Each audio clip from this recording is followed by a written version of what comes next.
Hi, I'm Dr. Bertice Berry, and I have to tell you this story. This time last year, I was coming back from a vacation in Jamaica, and then I ended up in the hospital. And I was really sick, and then I got sicker and sicker and sicker.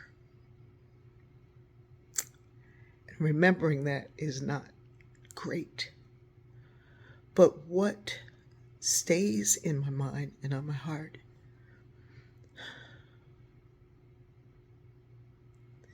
is that every day I found 2 minutes in that day where I had strength and I had enough hope to share a story, to believe that I'd have a story the next day to share.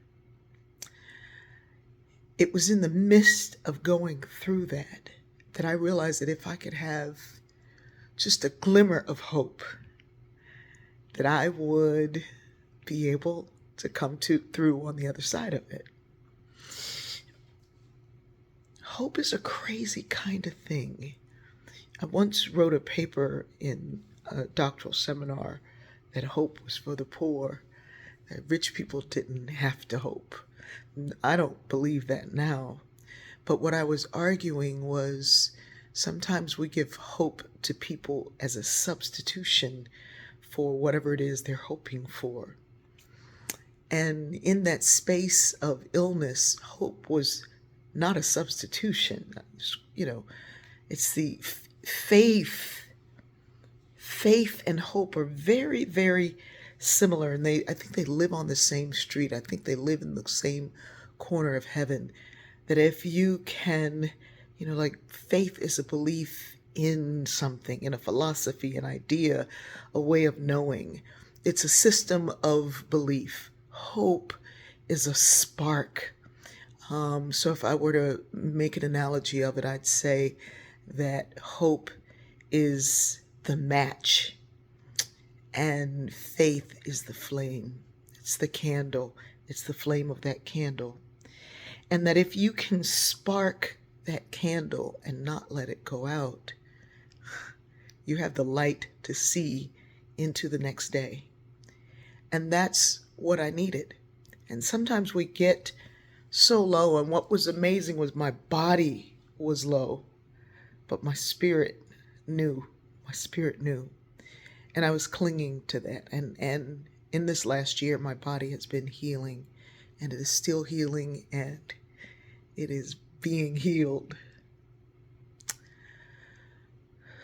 I think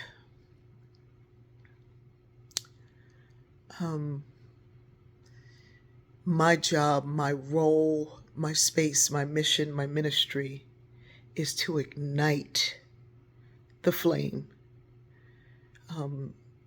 Sometimes for people who've lost their way, but almost always for people who know the way, but get tired and weary. And I've been doing this for a long time.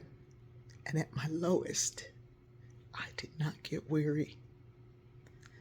And there are days when people write to me and say, "This helps me so much. Please don't stop." And there are days when people reflect back a story that makes me see deeper into my own story. And I know I can't stop. And I won't stop. But I will grow deeper and deeper and keep this light going. I heard a sermon on Sunday that was such a powerful, powerful sermon, Reverend Richard Maxwell.